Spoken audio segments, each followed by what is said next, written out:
Good morning to all of you. In previous video, we have discussed about the structure of anther and development of anther.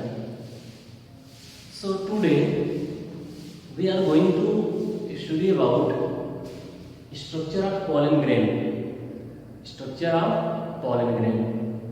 We know that the formation of pollen grain take place in anther, which is called the process microsporogenesis.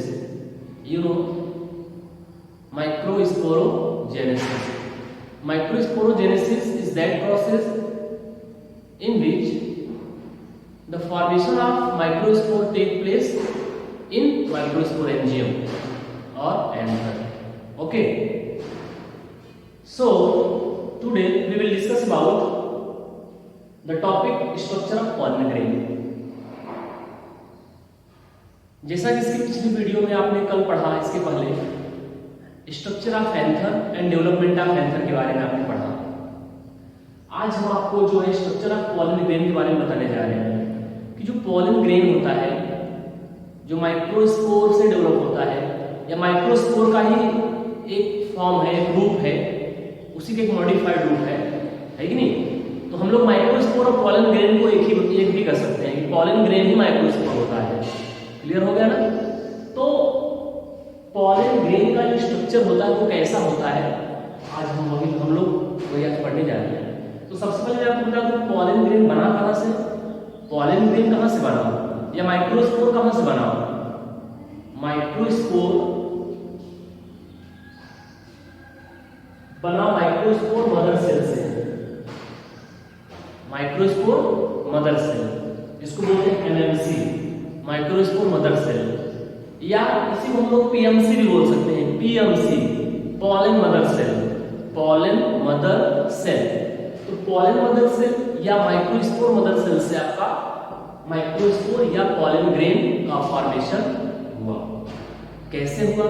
आपने इसके पहले पढ़ा था कि ये जो microspore mother cell है या पॉलन मदर सेल है, ये कहाँ बना, इसका फॉर्मेशन कहाँ हुआ, माइक्रोस्पोरेंजियम में हुआ।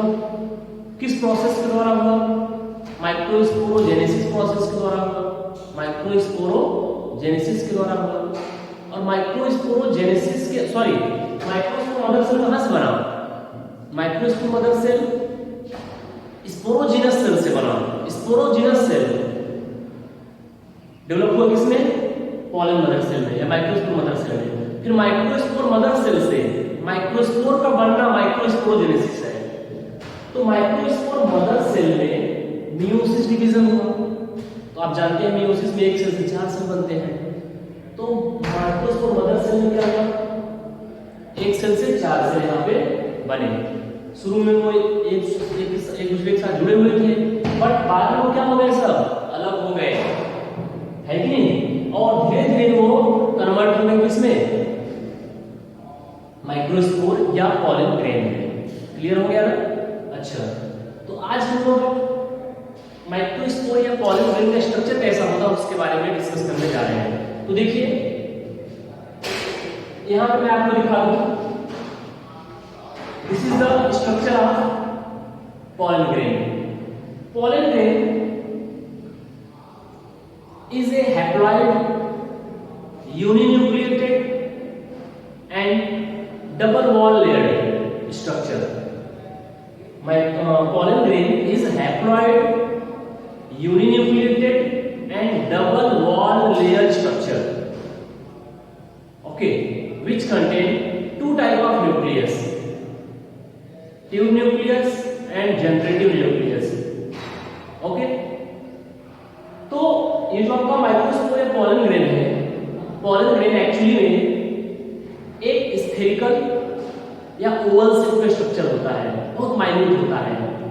पॉलन ग्रेन जो होता है, जो कि आपके फ्लावर में के एंथर में होता है, आपने कभी कभी महसूस किया होगा कि आप जब किसी फ्लावर को टच करते हैं, किसी मेच्योर फ्लावर को जब टच करते हैं, उसके अंदर उसके स्टेमिन वाले पार्ट को जब टच करते हैं आपके उंगलियों में, आपके फिंगर में कुछ डस्ट पार्टिकल जैसे स्ट्रक्चर या पाउडरी स्ट्रक्चर आपके उंगलियों में लग जाते हैं, तो क्या आपने कभी सोचा है कि वो क्या है? एक्चुअली वो सब पॉलन ग्रेन्स ही है सब। ओके, तो इस तरीके से pollen grain is very minute structure. Pollen grain जो है बहुत ही माइन्यूट स्ट्रक्चर, बहुत छोटा है।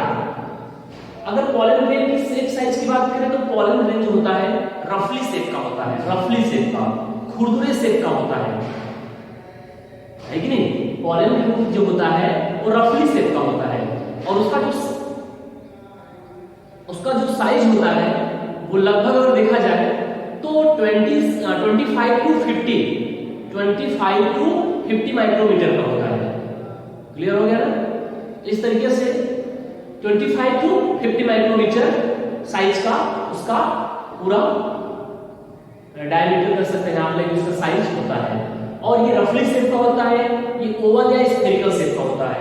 पॉलन ग्रेन इज स्फेरिकल और Oval shape in structure and it is 25 to 50 micrometer in size. Okay, तो इस तरीके से अगर देखा जाए ये रफली शेप का स्ट्रक्चर होता है, ओवल या स्फेरिकल होता है। इसका जो साइज है लगभग 25 से 50 माइक्रोमीटर तक का होता है। ठीक, different plant organism, different plants के पॉलन ग्रेन का शेप साइज डिफरेंट होता है। ये नहीं कि हर एक प्लांट का पॉलन ग्रेन सेम साइज का, सेम शेप का होगा, ऐसा नहीं है। डिफरेंट प्लांट्स के जो पॉलन ग्रेन होते हैं वो डिफरेंट शेप और साइज के होते हैं। ओके, तो इस तरीके से ये तुम्हारा जो शेप साइज हो गया और उसका मेजरमेंट हो गया। अब अगर हम बात करें जो पॉलन ग्रेन होता है वो हैप्लॉइड होता है। हैप्लॉइड मींस क्रोमोसोम जो है हाफ शेप में होता है कि नहीं? या कह सकते हैं सिंगल शेप में होता है। यंग नेचर का है, ये किस नेचर का है? यंग नेचर का है। ठीक, हैप्लॉइड नेचर का है। Pollen grain is haploid in nature. It is uninucleated. शुरू में तो ये यूनिन्यूक्लिएट होता है, बाद में इसका न्यूक्लियस डिवाइड करके दो न्यूक्लियस बना लेता है, एक ट्यूब न्यूक्लियस और एक जनरेटिव न्यूक्लियस। अभी इसके बारे में आप लोग आगे पढ़ेंगे। ठीक, तो इस तरीके से अगर देखा जाए तो ये हैप्लॉइड नेचर का है, यूनिन्यूक्लिएट है, स्फेरिकल या ओवल शेप का है। It is covered by 2 layered structure. ये 2 लेयर के स्ट्रक्चर से घिरा होता है। It's outer most layer is called exine layer and it's inner most layer is called intine layer. Okay, जो आपका पॉलन ग्रेन होता है एक्चुअली में वो 2 लेयर्स से घिरा होता है। सबसे आउटर लेयर जो होता है, आउटर मोस्ट लेयर, सबसे बाहरी लेयर जो होता है, उस बाहरी लेयर को या आउटर मोस्ट लेयर को हम लोग क्या बोलते हैं? Exine layer. क्या बोलते हैं? एक्साइन लेयर बोलते हैं। और उसकी जो अंदर वाला लेयर होता है वो थोड़ा पतला होता है, उसको बोलते हैं इंटाइन लेयर। तो एक्साइन लेयर जो है काफी थिक होता है, मोटा होता है, रफली होता है, ठीक है ना, काफी डेंस कलर का होता है। जबकि जो इंटाइन लेयर है वो काफी थिन होता है, पतला होता है।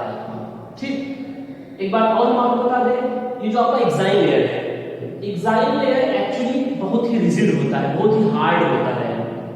इट इज वेरी रिजिड, ये बहुत ही हार्ड होता है। यहां तक कि ये इम्परमिएबल भी होता है, मतलब इसके थ्रू कोई भी सॉल्यूशन या कोई भी सॉल्वेंट वगैरह आर पार नहीं आ जा सकता। ये इतना ज्यादा इम्परमिएबल नेचर का होता है और इतना ज्यादा रिजिड होता है।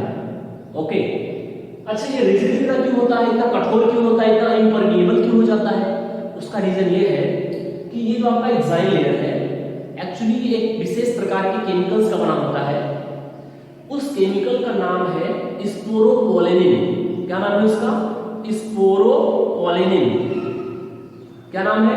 स्पोरोपोलेनिन। तो जो एक्साइन लेयर है ये स्पोरोपोलेनिन नामक केमिकल सब्सटेंस का बना हुआ स्ट्रक्चर होता है। और स्पोरोपोलेनिन नामक केमिकल सब्सटेंस के कारण जो आपका एक्साइन लेयर है ये बिल्कुल रिजिड हो जाता है, कठोर हो जाता है, हार्ड हो जाता है, इम्परमिएबल हो जाता है और काफी थिक भी हो जाता है। ओके, अब और एक बात और आपको बता दें, एक्साइन लेयर जो है किसी आसानी से नहीं डिसॉल्व किया जा सकता, ठीक है। इसलिए बहुत सारे पॉलन ग्रेन के जो फॉसिल्स हैं अभी तक मिलते हैं, ठीक है ना, क्योंकि और ये एक्साइल लेयर के कारण ही पॉलन ग्रेन काफी लंबे समय तक सरवाइव कर सकता है अनफेवरेबल कंडीशन में भी, ठीक।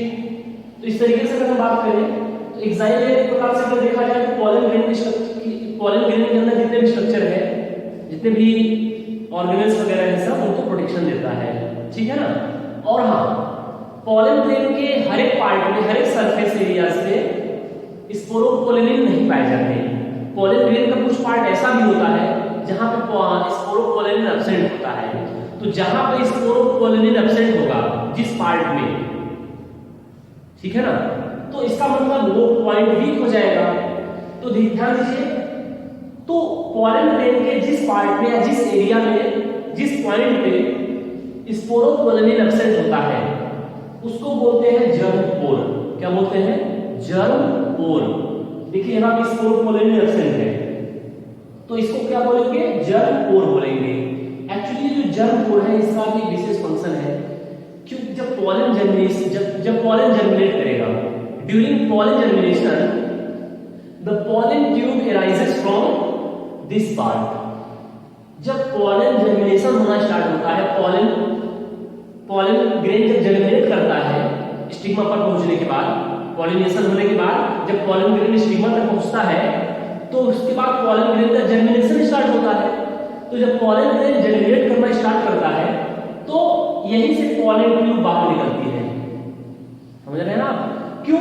क्योंकि बाकी का जो पार्ट है वहां से पॉलन ट्यूब नहीं निकल पाएंगे। क्यों?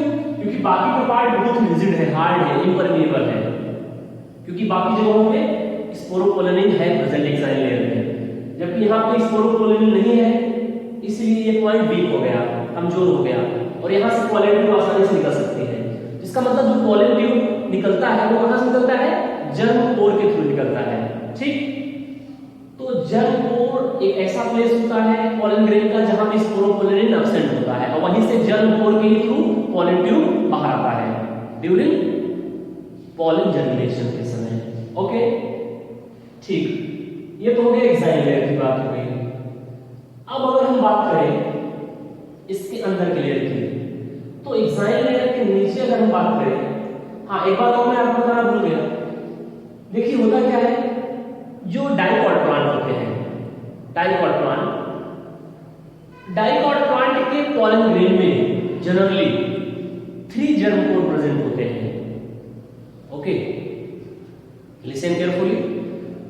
In dicot plants of pollen grain, there are 3 germ pores are present, but in monocot plants of pollen grain, there are only 1 germ pores are present. जो डाइकॉट प्लांट होते हैं उनके पॉलन ग्रेन में, dicot plant के pollen grain में generally 3 germ पोर पाए जाते हैं, जबकि जो मोनोकॉट प्लांट होते हैं उनके पॉलन ग्रेन में सिंगल जर्म पोर ही पाया जाता है। बात क्लियर हुआ? आगे चलते हैं। अब देखिए एक्साइल लेयर हो गया। अब एक्साइल लेयर के नीचे एक पतला सा लेयर होता है, थिन लेयर होता है, जिसको हम लोग बोलते हैं इंटाइन लेयर। और ये जो इंटाइन लेयर है, intine layer is made up of pectocellulose. Intine layer जो है पेक्टोसेलुलोज का बना होता है। पेक्टोसेलुलोज का मतलब पेक्टिन प्लस सेलुलोज, पेक्टिन और सेलुलोज मिलकर के इंटाइन लेयर को बनाते हैं। तो इंटाइन लेयर पेक्टोसेलुलोज नामक मटेरियल्स का बना होता है और ये क्या होता है? एक्साइल से थिन होता है, पतला होता है। और इंटाइन लेयर क्या करता है? पॉलन ग्रेन के अंदर जितने भी साइटोप्लाज्म है, क्योंकि ये भी तो एक प्रकार का सेल ही है, तो इस सेल के अंदर या इस पॉलन ग्रेन के अंदर जो न्यूक्लियस है, साइटोप्लाज्म है या अदर डिफरेंट टाइप्स के जो सेल ऑर्गेनेल्स हैं, उन सबको चारों तरफ से क्या करता है? घेरे रखता है। कौन? Intine layer. ओके, तो इस तरीके से हाँ, पॉलन ग्रेन में शुरू में क्या होता है? एक ही न्यूक्लियस होता है, लेकिन पॉलन जर्मिनेशन के समय या कुछ प्लांटों में पॉलन जर्मिनेशन से पहले भी, जरूर नहीं है कि हमेशा पॉलन जर्मिनेशन के ही समय, पॉलन जर्मिनेशन के पहले भी है कि नहीं, जब पॉलिनेशन नहीं होता उसके पहले। ठीक, तो क्या होता है कि जो शुरू में न्यूक्लियस एक रहता है सिंगल, लेकिन बाद में न्यूक्लियस डिवाइड करके दो न्यूक्लियस बना देता है।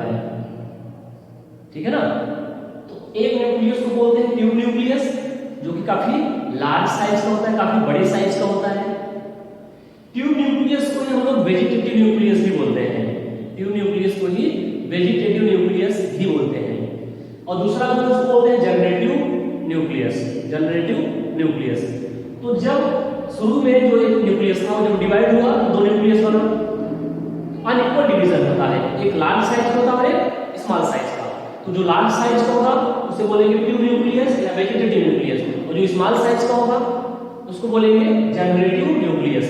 फिर बाद में क्या होता है उस समय में कि जो जनरेटिव न्यूक्लियस है उसके चारों तरफ साइटोप्लाज्म वगैरह कलेक्ट हो जाता है, जमा हो जाता है, सेल मेम्ब्रेन वगैरह बन जाता है। फिर बाद में उसी स्ट्रक्चर को क्या बोलते हैं, जनरेटिव सेल बोलते हैं। क्या बोलेंगे, जनरेटिव सेल बोलेंगे। क्लियर हुआ? ऐसे ही उसको भी ट्यूब सेल या वेजिटेटिव सेल बोलेंगे। क्लियर हो गया ना? ठीक, अभी इस सबके बारे में डिटेल में आपको आगे पढ़ाया जाएगा जब आप पढ़ेंगे माइक्रोगैमेटोजेनेसिस। ठीक, तो इस तरीके से, और इसके साइटोप्लाज्म में बहुत सारे टाइप के सेल ऑर्गेनल्स वगैरह प्रेजेंट होते हैं। साइटोप्लाज्म होता है, there are two types of nucleus are present in pollen grain. Okay, इस तरीके से आपका ये पॉलन ग्रेन का स्ट्रक्चर हुआ। अब अगर हम बात करें ये पॉलन ग्रेन होता है, एक्चुअली पॉलन ग्रेन का जो वेजिटेटिव सेल है ना, वेजिटेटिव सेल, उसमें फूड बहुत ज्यादा मात्रा में प्रिजर्व होता है कि नहीं, पाया जाता है, प्रेजेंट होता है। तो बहुत सारे वेस्टर्न कंट्रीज में, पश्चिमी देशों में या हमारे यहाँ भी अब होता क्या है कि पॉलन ग्रेन्स का सिरप और टैबलेट्स बनाया जाता है, और उस टैबलेट या सिरप का यूज जो एथलीट्स लोग होते हैं, दौड़ने वाले लोग होते हैं, है कि नहीं। एथलीट्स आप समझते हैं एथलीट्स कौन होते हैं, तो एथलीट्स जो होते हैं वो लोग पॉलन सिरप या पॉलन ट्यूब का क्या करते हैं, सेवन करते हैं। क्यों? क्योंकि पॉलन ग्रेन्स के अंदर ना बहुत ज्यादा मात्रा में फूड या न्यूट्रिएंट्स मटेरियल रिजर्व होता है, जो कि एनर्जेटिक होता है, काफी ज्यादा एनर्जेटिक होता है। ठीक, इस तरीके से पॉलन ग्रेन का यूज जो है पॉलन टैबलेट या पॉलन सिरप, इन सारी चीजों को बनाने में भी किया जाता है। ठीक, और पॉलन ग्रेन की वैलिडिटी की बात करें, अगर हम इसकी जीवन काल की बात करें, तो कुछ प्लांट ऐसे हैं जैसे आपका वीट हो गया, राइस हो गया, गेहूं चावल, या जो अनाज वाले पौधे हैं, तो जो अनाज वाले पौधे हैं, प्लांट्स हैं, सीरियल्स प्लांट, जो सीरियल्स प्लांट है उनका जो पॉलन ग्रेन होता है, उनकी पॉलन ग्रेन का जो वेबिलिटी है, जो जीवन क्षमता है, जीवन काल है, लाइफ स्पैन है, वो है 30 मिनट। लगभग कितना है? 30 मिनट। मतलब एक बार जब वो एंथर से बाहर रिलीज कराए गए, मतलब उनका पॉलिनेशन हुआ और वो किसी दूसरे प्लांट तक पहुंचाए गए, तो वो 30 मिनट तक एक्टिव रहते हैं, उसके बाद वो इनएक्टिव हो जाते हैं। तो कुछ जो सीरियस प्लांट हैं उनके जो पॉलन ग्रेन होते हैं वो 30 मिनट तक एक्टिव रहते हैं, लगभग उनकी जो वेबिलिटी है वो 30 मिनट है। और जबकि कुछ दूसरे प्रकार के प्लांट जैसे लेग्यूमिनेसी प्लांट हो गए, सोलेनेसी प्लांट हो गए, है कि नहीं, सोलेनेसी प्लांट, लेग्यूमिनेसी प्लांट, तो इन प्लांट्स के जो पॉलन ग्रेन होते हैं, इनकी जो वेबिलिटी है वो लगभग 1 महीने तक होती है। मतलब वो 1 महीने तक सर्वाइव कर सकते हैं पॉलिनेशन के बाद, एंथर से रिलीज होने के बाद तक। ठीक है ना? तो डिफरेंट प्लांट्स के पॉलन ग्रेन की जो वेबिलिटी है वो डिफरेंट होती है। ठीक, एक बात हम आपको बता दें कि जो पॉलन ग्रेन है, कुछ ऐसे प्लांट हैं कि वो इतनी ज्यादा मात्रा में पॉलन ग्रेन्स वगैरह रिलीज करते हैं, निकालते हैं, कि कुछ प्लांट्स के पॉलन ग्रेन जो होते हैं, कुछ प्लांट्स के पॉलन ग्रेन कुछ विशेष प्रकार के डिजीज भी कॉज करते हैं, जैसे ब्रोंचिटिस हो गया, अस्थमा हो गया। तो अस्थमा, ब्रोंचिटिस जो सांस की बीमारी है, श्वसन, रेस्पिरेटरी डिजीज, तो कुछ रेस्पिरेटरी डिजीज भी ये क्रिएट करते हैं। जब ज्यादा मात्रा में ये हमारे रेस्पिरेटरी सिस्टम में क्या होते हैं, एयर वगैरह के थ्रू अंदर आते हैं। क्योंकि एयर के थ्रू भी क्या होते रहते हैं, हवा उड़ते रहते हैं। अगर इनकी ज्यादा मात्रा होती है तो ये हमारे रेस्पिरेटरी सिस्टम में जाकर के रेस्पिरेटरी सिस्टम को भी प्रभावित करते हैं। जैसे एक प्लांट है पार्थेनियम, जिसको बोलते हैं कैरेट ग्रास, पार्थेनियम या कैरेट ग्रास। तो पार्थेनियम या कैरेट ग्रास का जो पॉलन ग्रेन होता है वो जनरली अस्थमा या ब्रोंचिटिस नामक डिजीज वगैरह कॉज करता है, ठीक है ना, कॉज करता है। तो इस तरीके से ये पॉलन ग्रेन का स्ट्रक्चर हुआ। ठीक, अब अगले वीडियो में, नेक्स्ट वीडियो में आप लोग पढ़ेंगे माइक्रोगैमेटोजेनेसिस। माइक्रोगैमेटोजेनेसिस, अच्छा, माइक्रोस्पोरोजेनेसिस अलग चीज है, माइक्रोगैमेटोजेनेसिस अलग चीज है। माइक्रोस्पोरोजेनेसिस क्या है? माइक्रोस्पोरोजेनेसिस का मतलब एंथर के अंदर जो माइक्रोस्पोरेंजियम होता है, एक एंथर में 4 माइक्रोस्पोरेंजियम होते हैं, आपको बताया गया था। तो एंथर के अंदर जो माइक्रोस्पोरेंजियम है, उस माइक्रोस्पोरेंजियम में माइक्रोस्पोर या पॉलन ग्रेन का बनना, फॉर्मेशन होना, उसको बोलते हैं माइक्रोस्पोरोजेनेसिस। जबकि पॉलन ग्रेन के अंदर या माइक्रोस्पोर के अंदर, पॉलन ग्रेन के अंदर मेल गैमेट का डेवलपमेंट होना माइक्रोगैमेटोजेनेसिस होता है। अभी आपने देखा एक पॉलन ग्रेन में 2 न्यूक्लियस होते हैं। अब आपका ये जो जनरेटिव न्यूक्लियस है, ये जनरेटिव न्यूक्लियस आगे चल करके 2 मेल गैमेट बनाएगा। कैसे बनाएगा, अब इसको हम लोग अगले वीडियो में पढ़ेंगे। क्लियर हो गया ना?